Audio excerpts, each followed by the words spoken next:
Hi, I'm John Byrne with Poets&Quants. Welcome to your Ultimate MBA Game Plan, sponsored by Fortuna Admissions, essential strategies to file the best possible MBA application to a highly selective business school. Today we're going to cover tips about the resume and the application form.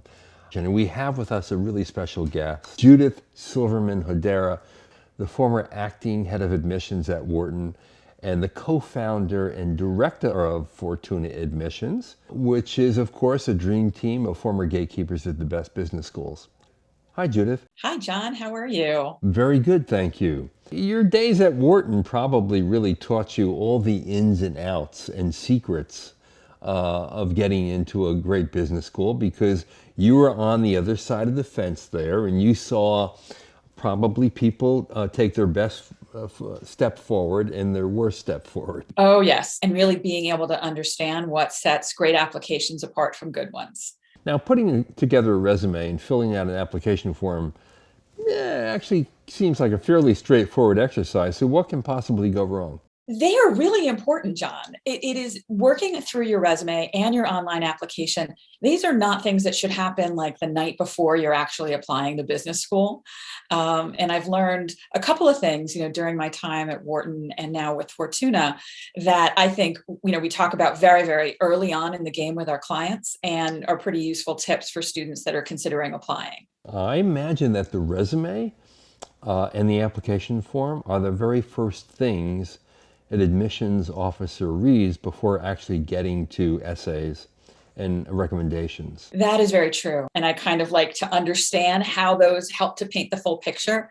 And then I go back to all of the data that we're getting in the forms. And lastly, I look at the test scores because I never wanted to be swayed by those. But I really find now working with students and their resumes, how important it is to allow those resumes to come to life and to look at that and the online application as really valuable real estate. Okay, your best tips, 3 essential strategies for putting your best foot forward in the resume and application form. What are they? Less is more, especially in terms of the resume. So really judiciously curating the information so that it's not every last interaction you've ever had at work or every last project you manage, but the ones that you think help you stand out as a team player, as a creative person, as a thought leader. What is it about what you have done and what you are presenting to the world that's going to help you elevate in those two contexts? And for the second tip, show what you mean in your resume. So you don't want to use words like, I've done significant work, or I have excellent communication skills. So what does that mean? Did you present to a group of investors? What was it that you did that then led to you kind of to become a standout from your peers and other people on your team? Schools are looking to understand that you participated in X and this is what happened as a result. And then the last thing I would say, that third tip that I have is online application is going to complement what the resume says and give it a lot more depth, lots of details, not repeating everything word for word on your resume. And imagine someone sitting down with this file and thinking, hey, I really want to talk to this person. So that's what you're going for between your resume and your online application. And I'll tell you, one of the big surprises, I've seen a lot of resumes from candidates, and many of them are so complicated and confusing that you can't kind of make sense of them. Like the sequence of jobs or what was actually done or what the time frame was. Resumes are pretty straightforward, where they include education, extracurriculars, work experience, possibly at the bottom, activities and things that you've been involved with, organizations, and then should really be a chronological listing of what it is you've been involved with. It should not be colored. It should not have weird font. It should not have strange margins. Is an MBA application resume different from a typical job resume, do you think? I do think so. When you're looking at a job, they typically would like to see specific skills that you have, specific financial skills, coding skills, computer skills. Business school doesn't really care if you know how to run certain sequences. It's nice to know. It's not a have to know. Business schools typically want to know more about your teamwork, your leadership. They are going to be looking for different ways that you're going to be able to impact their community. Judith, let's recap your 3 essential strategies.